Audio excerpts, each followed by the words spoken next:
sahabatku, mau Indonesia lumbung pangan? Mau? Kita harus luruskan, kita harus bereskan mafia-mafia yang bergerak sektor pangan. Hari ini Hari Krida, ini adalah tonggak sejarah, milestone. Kita stok kita tertinggi sesuai FAO, juga lompatan produksi kita sesuai FAO dan USDA itu cukup signifikan. Kita syukuri. Sekarang berikutnya adalah kita menuju hilirisasi perkebunan hortikultura setelah pangan. Tapi juga masih ada pekerjaan lain untuk pangan, yaitu kedelai. Kemudian kita ke pangan strategis ya. Kita sekarang hilirisasi. Tetapi juga dalam waktu yang bersamaan kita juga memperhatikan kondisi tata niaga, kemudian juga sarana produksi. Ada beberapa daerah yang menaikkan harga pupuk di atas HET, pasti ditindak. Ada juga kita cek langsung karena ada anomali harga di tingkat petani turun tetapi konsumen naik. Nah, ini juga masalah. Ada 212 yang tidak sesuai regulasi yang ada, premium maupun medium. Kami sudah kirim ke Pak Kapolri surat tertulis dan ke Pak Jaksa Agung. Kami juga bicara via telepon. Hari ini menurut tadi malam Ketua Satgas memulai pemanggilan. Kami minta ditindak tegas karena kerugian konsumen 99 triliun untuk konsumen 1 tahun. Bayangkan kalau terjadi 10 tahun, itu hampir 1000 triliun. Nah, ini kita harus selesaikan. Sekali lagi, Hari Krida ini jadikan momentum, khusus saudaraku penyuluh petani, Babinsa, PPLC Indonesia melaporkan secara rutin tiap hari melalui kepala badan. Tiap hari yang HET di atas kita kirim. Insya Allah kita mungkin minggu ini kita tutup. Semua yang di atas HET seluruh Indonesia yang kami temukan langsung di lock, dikunci, tidak boleh lagi menjual pupuk.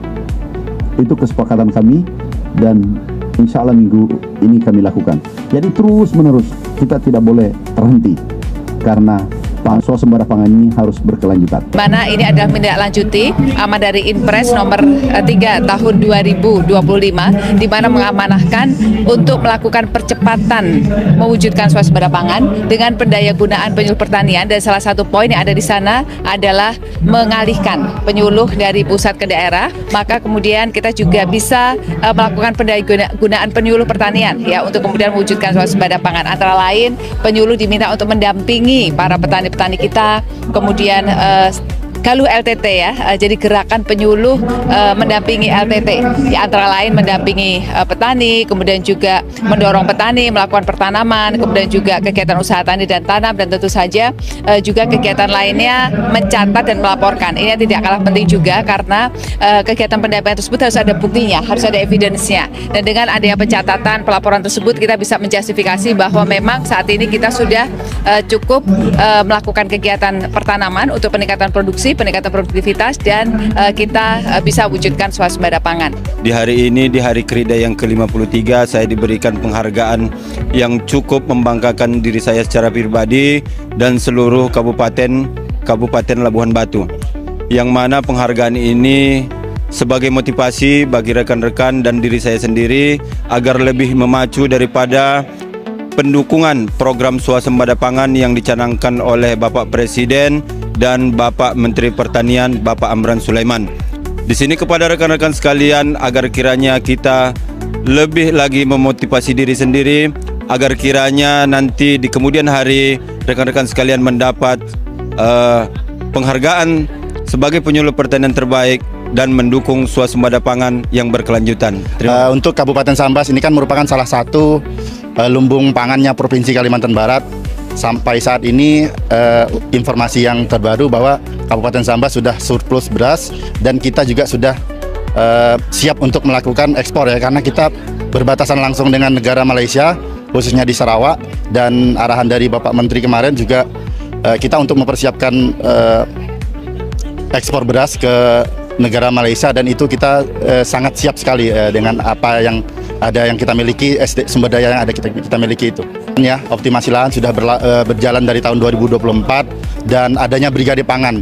Brigade Pangan di tahun 2024 itu sejumlah 80 dan saat ini sudah mulai bergerak.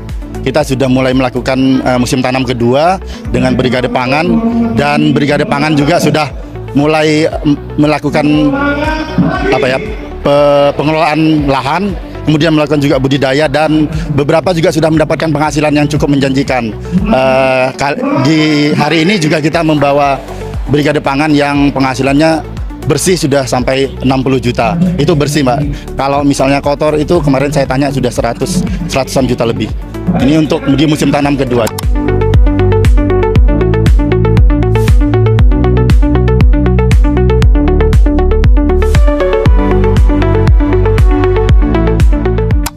Penyuluh pertanian siap mendukung